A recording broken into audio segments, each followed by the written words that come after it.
ప్రార్థిస్తూ జయ జయ హే తెలంగాణ జనని జయకేతనం అంటూ అన్ని జిల్లాల్లో కోట్లాది ప్రజలు,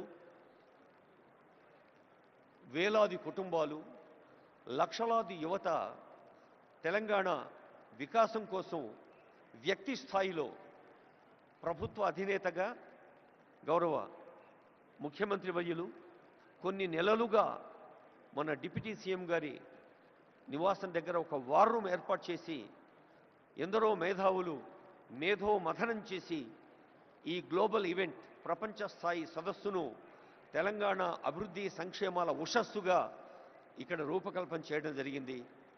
మరి ఈ శ్రమ ఫలించాలి అంటే, ఈ కళ పండాలి అంటే కావాల్సింది వ్యక్తి వికాసం. ఎక్కడైతే వ్యక్తి వికసితుడవుతాడో అప్పుడే వికసిత భారతం, వికసిత తెలంగాణ సాధ్యమవుతుంది అని ముఖ్యమంత్రిగా చాలా వేదికలపై చెబుతూ ఉన్నారు.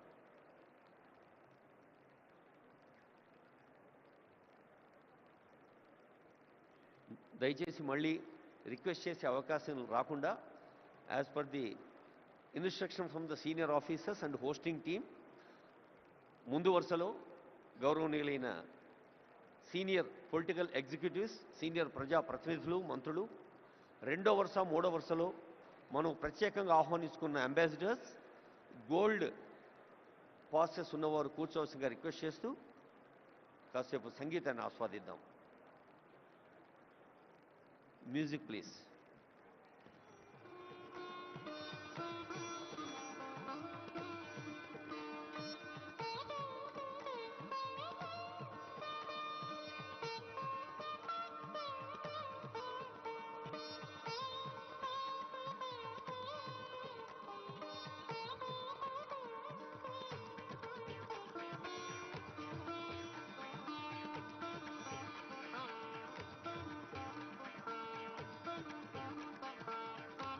తెలంగాణ రాష్ట్రంలోని అన్ని విభాగాలు మీకు తెలుసు. ఒక్కసారి ఈ భవిష్య భారత నగరాన్ని, భవిష్య భారత నగరమే భారత్ ఫ్యూచర్ సిటీగా నామకరణం పొందింది తెలంగాణ రాష్ట్ర ప్రభుత్వం చేత. హైదరాబాద్, సికింద్రాబాద్, సైబరాబాద్ 3 నగరాల సిగలో 4వ నగ, ఈ 4వ నగరం భారత్ ఫ్యూచర్ సిటీ. ఇంత అద్భుతమైన ఏర్పాట్ల కోసం హెచ్ఎండిఏ, జిహెచ్ఎంసి, రెవెన్యూ శాఖ, పోలీస్ శాఖ, అటవీ శాఖ, ఉద్యాన శాఖ, రోడ్లు భవనాల శాఖ, సమాచార పౌర సంబంధాల శాఖ, రవాణా శాఖ, ఇలా తెలంగాణ ప్రభుత్వం అనే కల్పవృక్షానికి పటిష్టతను కూరుస్తున్న శాఖలు ఎన్నో ఉన్నాయి.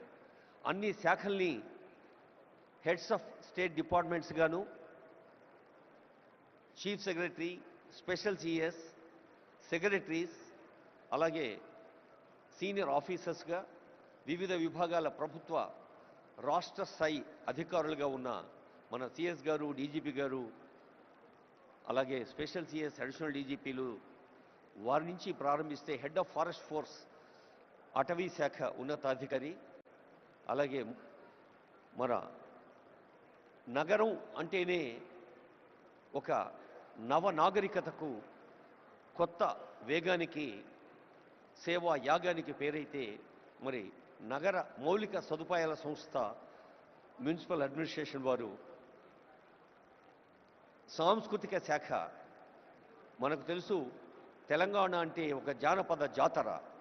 తెలంగాణ అంటే ఆదివాసి, గిరిజన, దక్కని తెలంగాణ కళారూపాలకు ప్రసిద్ధి. యావత్ భారతదేశంలోనే కాదు, ప్రపంచంలోనే ఎక్కడా లేనంతమంది ఒగ్గు కథ కళాకారులు మన తెలంగాణలో ఉన్నారు. భారతదేశంలోనే కాదు, ఎక్కడా లేనంతమంది చిందు యక్షగాన కళాకారులు మన దగ్గర ఉన్నారు. ఈ చిందు యక్షగాన కళాకారులైనా, ఒగ్గు కథ కళాకారులైనా ఈ మధ్య ఆనరబుల్ సీఎం ఇందరవెల్లి గురించి ప్రస్తావించారు. మరి అక్కడి నుంచి వచ్చారు గుస్సాడి నృత్యం, అలాగే కోయ నృత్యం ఖమ్మం జిల్లా అడవుల నుంచి. ఆ కళాకారులందరూ విదేశీ ప్రతినిధులకు, ప్రముఖులకు, రసజ్ఞులకు స్వాగతం పలికేందుకు సిద్ధంగా ఉన్నారు. ఈ ప్రారంభ సమావేశం తర్వాత ఈ భవిష్య భారత నగరంలో అనేక వేదికలు ఉన్నాయి. ఒక్కో వేదిక మీద ఒక్కొక్క విషయం చర్చలు జరుగుతుంది. హాల్ 1లో genome valley and beyond accelerating innovation life sciences. మనకు తెలుసు లైఫ్ సైన్సెస్లో కానీ, ఔషధ ఫార్మసీ రంగంలో కానీ, ఐటీ రంగంలో కానీ తెలంగాణ ఒక గర్వించదగిన స్థాయిలో ఉంది. హాల్ 1లో రేపు ఉదయం జరిగే అంశంలో చాలామంది సబ్జెక్ట్ ఎక్స్పర్ట్స్ పాల్గొంటారు. అది ప్రతి హాల్లో కూడా ఒక్కొక్క కార్యక్రమం మనకు కొత్త అంశాల్ని మన దృష్టికి తీసుకొస్తుంది. మరి ఈరోజు ప్రారంభ సభ అవుతూనే the just translation into 2047 pouring Telangana's future, ప్రతి వ్యక్తిని ఒక ఉత్తమ మానవ వనరుడిగా నైతిక విలువలతో, మానసిక స్థైర్యంతో, సమాజ అనురక్తితో, రాష్ట్రము దేశం పట్ల భక్తితో, తాము విశ్వసిస్తున్న దైవం పట్ల కూడా భక్తితో ఉన్నప్పుడే మనిషి పరిపూర్ణుడవుతాడు. ఆద్మీ ఇన్సాన్ బన్నా ముష్కిలే అన్న మాటను తెలంగాణ గడ్డ తిరగరాసింది